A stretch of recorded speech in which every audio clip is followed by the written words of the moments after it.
அனைவருக்கும் வணக்கம்.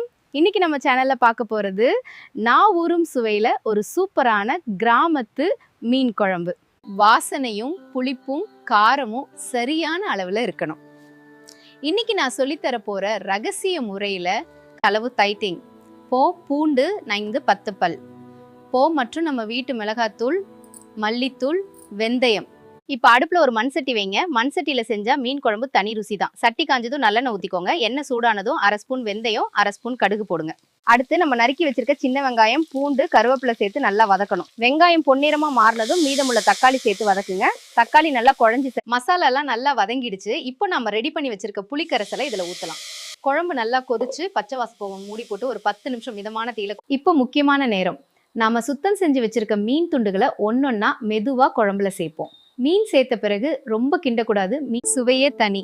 நீங்களும் உங்க வீட்டில் ட்ரை பண்ணி பார்த்துட்டு எப்படி இருந்ததுன்னு கமெண்ட்ல சொல்லுங்க. இந்த வீடியோ பிடிச்சிருந்தா லைக் பண்ணுங்க, ஷேர் பண்ணுங்க. நன்றி.